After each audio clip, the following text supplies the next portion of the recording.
Ma'am Raquel, magandang hapon. Okay, magandang hapon ulit po. First and foremost po, we support na ito pong fit to work certificate is number 1 requirement para po mapaalis namin ang isang OFW.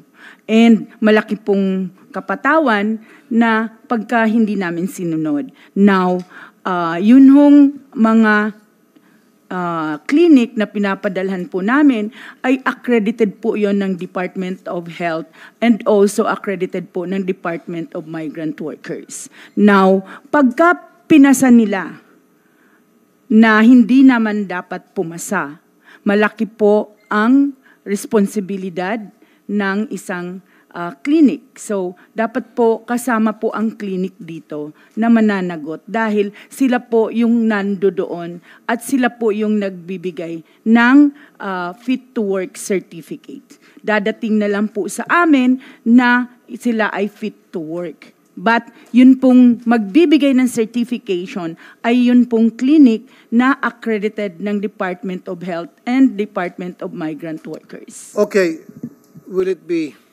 better na kung yung mag-issue ng fit to work government hospital versus mga clinic lamang na accredited ng DOH na pwede naman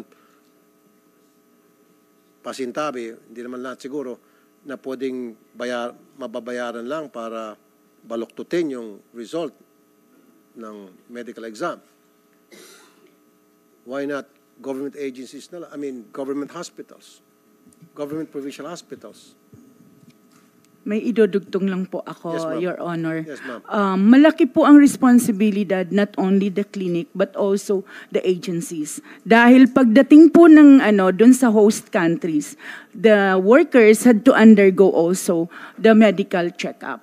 Pag bumagsak po yung worker, automatic po yon pauuwiin. At sagot po yon ng agency at saka ng clinic. Kaya kami pong mga agencies, hindi po namin isusugal yung magpapaalis po na hindi po fit to work. Dahil requirement po ng host country na pagdating ay mag-undergo po ng medical check-up. And who does the medical check-up upon arrival ng ating worker?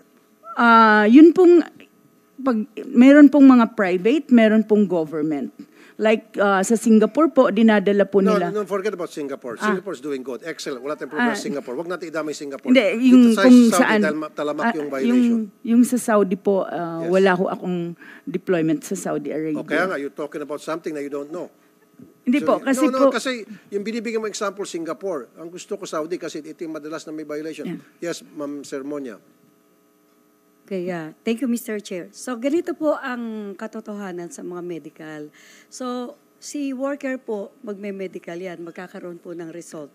First po, magkakaroon niya ng pending for medication. So, ititreat po yun. I-issuehan po ng referral ng... kasi po itong mga medical clinics po for Middle East, yung GCC countries, yung Gulf Corporate Councils, there are 6 countries. So pagka po, hindi po one shot na fit to work yan, magkakaroon po ng pending. Pagka po nagkaroon ng pending, i-refer po yan sa ibang specialist.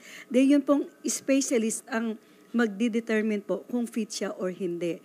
Then there are some cases din po na napepending na magkakaroon po siya ng medication. For example po, nagkakaroon po siya ng yung sa x-ray niya na meron siyang infection because may flu. So mag-undergo po yan ng treatment. For example, 1 week to 2 weeks, 3 weeks to 1 month. So No, ma'am. Okay, napapahama tayo.